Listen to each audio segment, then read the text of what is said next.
This is greytFM, a podcast series by Great HR, produced by Timber Media.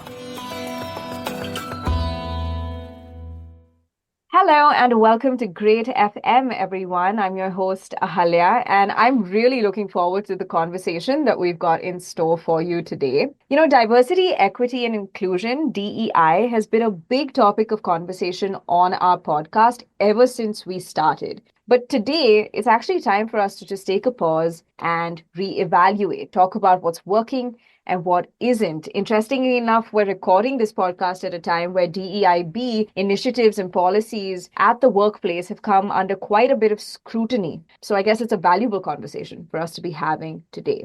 And it's also for good reason that we pull it back into the conversation every few months, because let me just quote some stats here, right? McKinsey research concludes that companies in the top 25% for ethnic and cultural diversity were 36% more profitable than those in the bottom quarter. And when women are well represented in the C-suite, profits can be almost 50% higher. Glassdoor, another statistic there, reports that 76% of employees and job seekers say that diversity, and I quote, is an important factor when evaluating companies and job offers. So the list of statistics really does go on, but like I was saying, DEIB policies have come under debate for being nothing but a checklist. And the world is diverse, people are complex, individual needs are different, and it seems that the only way forward is flexibility and personalization. So today we're talking about how we can go beyond the checklist and adopt DEIB strategies that create real and meaningful impact. And there's no one better than Joanne Lockwood,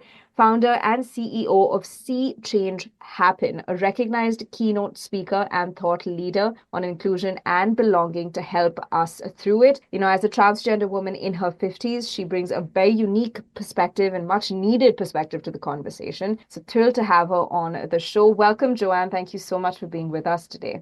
Absolute pleasure. Thank you so much for inviting me. It's an honor to be here. So, Joanne, let's sort of start with a bit of an experiential question. You know, we've been doing that this year on the podcast. Could you maybe open up the conversation with the first ever time that a DEIB policy actually helped you in your own personal experience, and the first time that you realized that DEIB policies, on the other hand, need to be better thought out? Yeah, it's a really good question. And I've been trying to think about it in my mind just to really crystallize this. And I'm going to be really honest that for 50 odd years of my life, I had no idea about DEIB policies. It didn't register on my radar at all. Why should it? So before I gender transitioned, I lived my life as a white male in society. I never needed or never felt the need to be included because I felt I was included by default. So the first time I realized that it actually mattered to me as an individual, was after I gender transitioned, and I was seeking employment in that phase while I was trying to get my consultancy set up.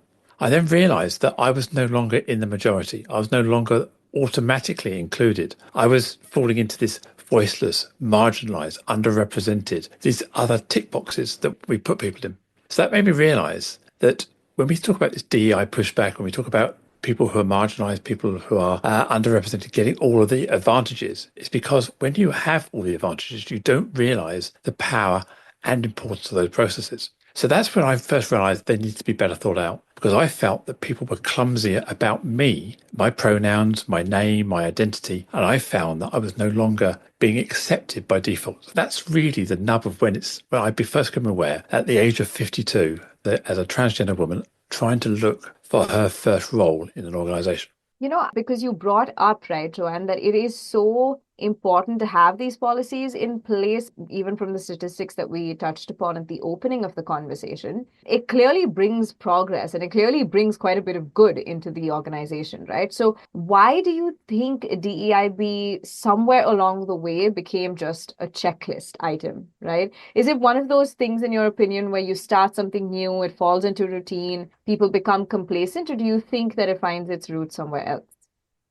Whether you call it a checklist, whether you call it a playbook, whether you call it a strategy, whether you call it company policy, whatever you want to call it, I think it's important that we have consistency. When we have consistency, we know how I fit in that process. You know, as a marginalized person myself, I need to understand what you as a company are doing. So I expect you to have a tried and tested process. Your inclusion credentials, your inclusion strategy must include me. Mhm. So I think if we're not careful, when we're trying to implement these policies, we have to have consistency. I have to be able to trust you that you're following a good process. So inevitably, that will lead to creating a checklist, a playbook, or whatever it may be, because there are so many cogs in this process, so many people in this chain, that it's important everybody knows what the overall strategy is. So I think, yes, a checklist is important. But the question is, when did it become just a checklist, I suppose? And that's where it becomes performative. That's where organizations are kind of saying, here's our process, here's our checklist, this is what we're going through the motions. I think what happens is people forget about the humanity. They forget about the point of the checklist.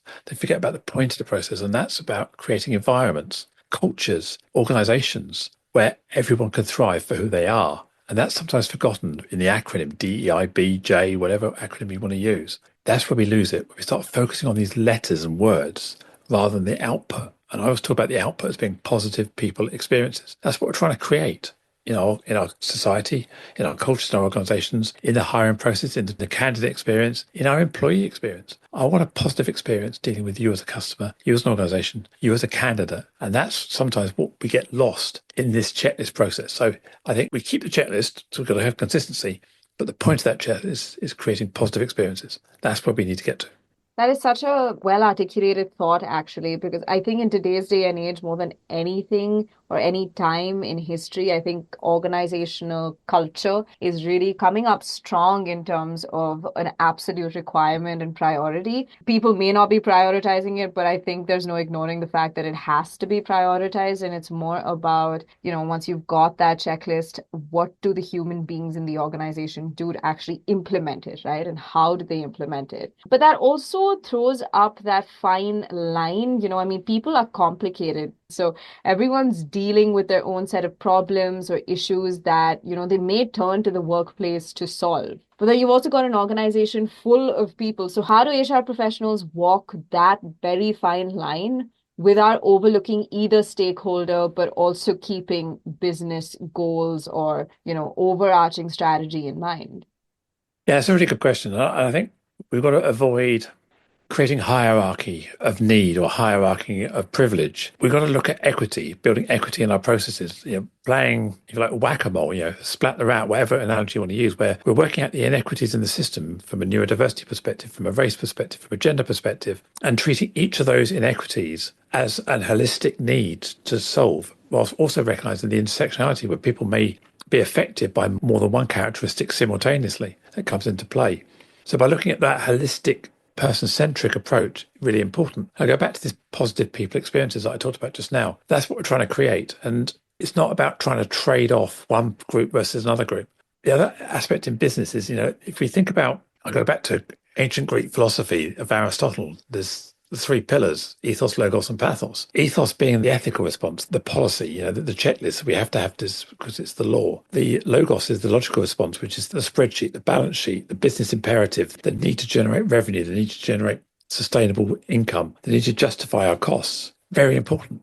But the pathos is the human-centered approach. So if we focus on our people first and get it right for our people in retention, our employee experience, our stakeholder experience, everyone's experience, then we're going to be more successful and profitable and get a better return. And then we'll be compliant. So I always come back to this. It's got to be a people-led initiative, a people-led strategy. Bears in mind the business need and the compliance need. We've got to focus on doing it right for the people first. A great point there also about not building a hierarchy of needs, I think, because people are very different and individual and their experiences are very individual as well. I want to break up the next question I had for you into two, actually, and talk a little bit about the expectations in the workplace, right? So let's start with first setting them. What do you think in terms of HR professionals and leadership, right? What do you think is the scope of the expectations that they can and should set for the professionals in the workplace? And then we'll go into the employee bit after. I think great cultures allow organizations to collaborate, communicate, listen, and share with each other as a first, if you like, priority. We talk about buzzwords like psychological safety. I need to be able to speak up. I need to be able to share my truth. But I also have to have accountability of my views and my beliefs. Yeah, I have to understand the impact of what I'm saying, what I'm doing, what I'm thinking. So if we're not careful, what we end up doing is we put people in silos and we put people in conflict because people are trying to think about through their own lens, through their own blinkers, through their own needs. What we have to try and do is get people to think about everybody's needs. And that's not always easy when you're talking to someone who feels that they're being discriminated against or being marginalized. We have to look at the context in all of this. So I think context is really important. Communication is important. So when we talk about HR professionals, what we're trying to do is we're trying to create cultures in organizations where people can express their views, people can understand their views are being listened to, but they also recognize they have a responsibility to also listen to other people's views and moving to a point where no one has to be right. Being right is not the objective. Understanding why someone thinks something is more important than having your view validated. If I can understand what you think or why you think something, and someone else can understand why I think something, then we can have a conversation on that why. I don't have to agree with what you believe in and how you believe it. That's fine. So I think trying to get better conversations, better dialogues, and more importantly, getting people to communicate with open arms and not folded arms. Yeah, that's a nice way of putting it. Open arms and folded arms. I like that. I also want to then do the follow-up, right, which is for professionals in the workplace. What do you think is fair, the expectations that they can and again should have from their workplace? Yeah, I think it's reasonable that we should all have dignity and respect, and people have that of us. I'm a great believer in the FREDA principles. So FREDA is FREDA, so fairness, respect, equity or equality, dignity and autonomy. So if we can make sure we have those through psychological safety, that learner safety, that inclusion safety, that contributor safety, and what we can do is we can make sure that if we're feeling that sense of belonging in our organization, then we have that responsibility to generate that feeling in others. So again, it comes back to the culture that the management, HR, the organization set. But we also have to have our own part of responsibility in that. I can't expect unreserved inclusion and belonging for me if I'm not prepared to ensure that others also share and benefit in that sense of belonging as well. So again, intent, impact, and accountability. So I have to recognize my best intent may often land badly. I may use the wrong language. I may not be thinking about somebody else in the same way that I think about myself. So I have to be responsible for that, accountable for that action I take. So I think if we can get people to understand that they can have their own views, they can have their own beliefs, they can have their own needs, but that can't be in isolation to others. I think, again, it comes down to personal responsibility, self-leadership. Yeah, I think, again, very valuable perspective there. Now, a lot of your work, Joanne, lies in helping large organizations really foster inclusive cultures. And it's more about allowing this culture to blossom, right? It's not just about survival. And I think through the course of your career, you've also had to then, socialize all of these ideas, these frameworks across levels in the organization, right? So, in your experience, what do you think is the role of leadership in driving personalized DEIB to fruition, right? To making it successful? Do they play a huge role in it? And how can HR sort of bridge that gap?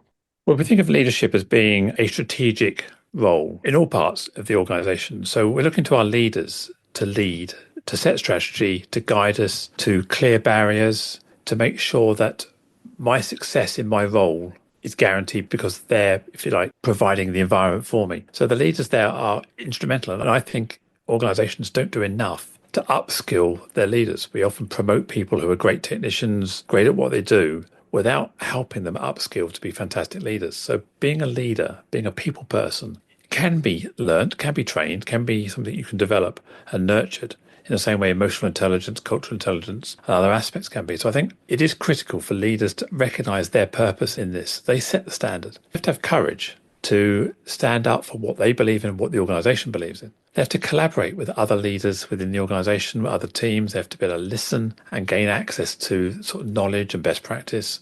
And they have to have commitment to the goals, because if you can't trust your leader to support you, to hold up the goals, to hold up the organizational values, you're going to lose faith, not just in the organization, but in your team and everything else. So leaders have a critical role here to model best behavior, to guide people, to lead from the front and show what fantastic looks like and does look like, helping people on that journey to create better cultures, better environments where everyone starts to work together.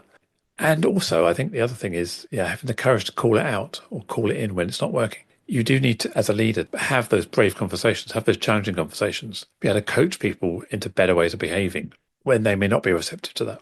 100%, I think a bit of courage goes a very, very long way. And I think it's also about embodying that spirit on an individual level, a collective level to really, enable transformation and redefine what excellence means. That's, exactly what we've been encouraging companies to do with our Great to Great campaign here at Great HR, because, HR departments, HR professionals have the opportunity today to be at the center of that transformation. So it really is about taking all of that efficiency and effectiveness, which is great, and taking it a step further, delivering an ecosystem that, simplifies all of these processes and approaches, but most importantly, enhances employee experiences. And that's what we're chasing at the end of the day, right? I do want to touch upon the metrics of it all. Funnily enough, when we opened the conversation, we did it with statistics, but I think the measurement of something always boils down to numbers and then can also very quickly become a checklist item, becomes about hitting your targets, right? Are there any unique approaches, especially when we're talking about personalized DEIB? Joanne, do you think the approach to measuring the impact of DEIB policies and strategies needs to change? And also, when it does change, are there any ways that go beyond numbers of measuring the impact and how meaningful some of these strategies may have been? Yeah, when I work with organizations, one of the first questions I always ask a board is, why am I here? What am I doing here? Why do you want to change? What's wrong? What's the why?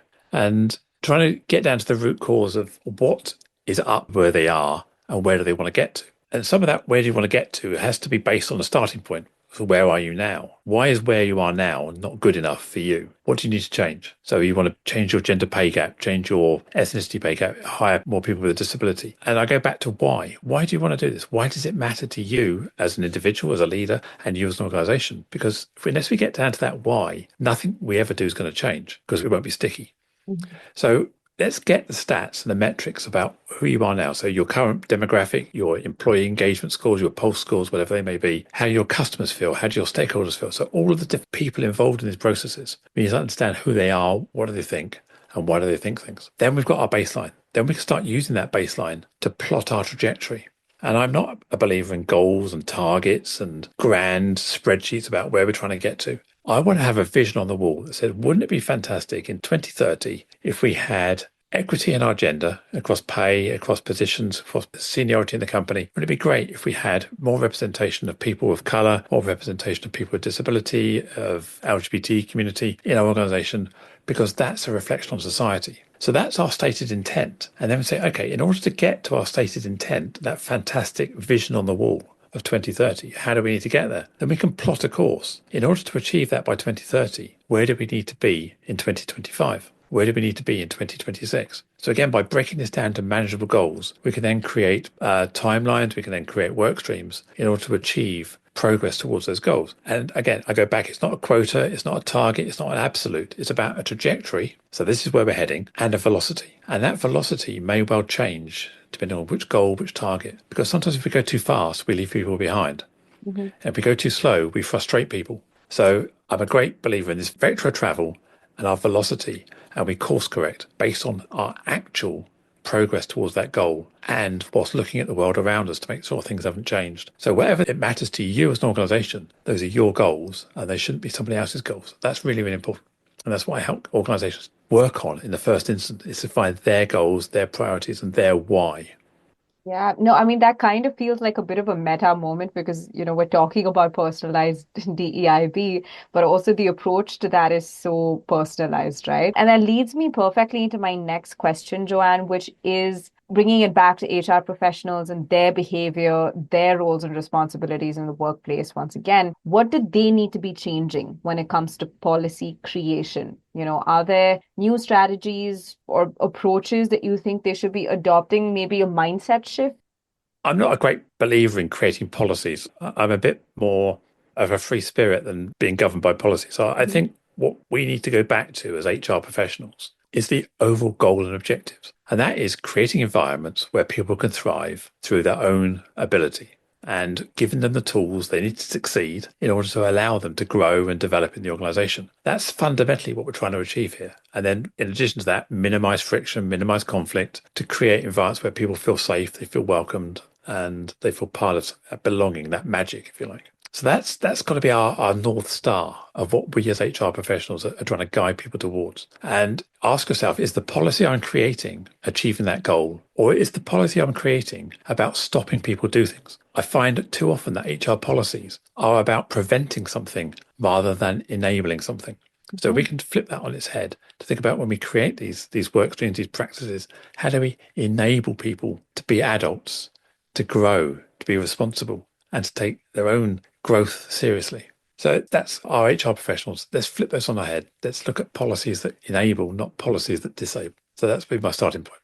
That's so interesting because, I don't think when a policy or any kind of framework is implemented in the workplace, or at least one would hope, it's not done to, restrict or hinder someone's growth, right? But I guess a lot of times we see things very linear and we don't realize the eventual outcome of something like that exists in the workplace. Can I give you another example? So, if Of you think course, yeah. about policies over recent years, I think about in the UK, we enforce smoking bans in the office. So suddenly we had a policy on smoking and smoking in cars, smoking here, where we can smoke outside. That's a policy. So we created a policy to stop people smoking. We have working time directives. You mustn't work too long. You mustn't do this, mustn't do that. So those are kind of rule-based policies, but we've also got other great policies which are around parental leave, people going through building a family, whether it's going through IVF, going through surrogacy, going through whatever. So those are kind of good enabling policies. So I'm not saying every policy is bad, because some of them do create space where people can do what they want to do. But as I say, look at the output of that policy. Is the output of that policy positive to allow someone to do something? Or is it a negative policy that stops someone doing something? And then we want more policies that enable, as I say, than disable. That's kind of the crux of it for me. That's interesting. And if I could maybe just ask you to elaborate a little bit on that so that our listeners get a better idea. In your experience or from your experience, and of course, if you're comfortable answering this, is there a policy you can talk to us about that, maybe was put in place with the best of intentions, but you've seen that, people at the organization have seen that it's actually not done what it's supposed to?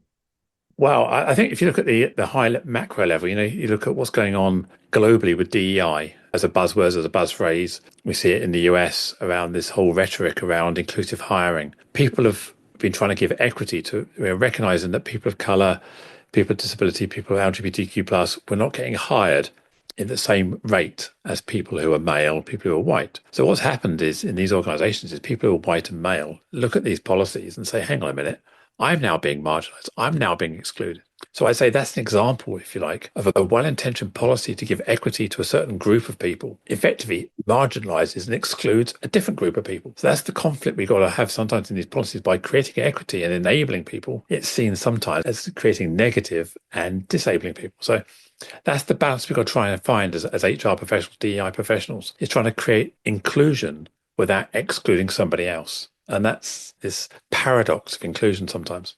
Yeah, no, that's a very valuable point. Thank you so much for sort of taking us through that.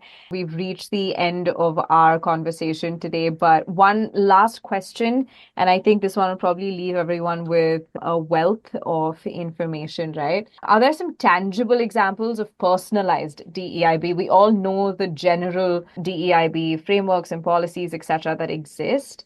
We've experienced them, right, and made use of them in our workplace. But are there any tangible examples of personalized DEIB that have worked, that have been successful, that you can share with us? Yeah, these are more anecdotal rather than written down. I'll give you an example. I was working with an organization who we talked about inclusive hiring. So I developed some training, some onboarding, and some processes they could follow to enhance their hiring process.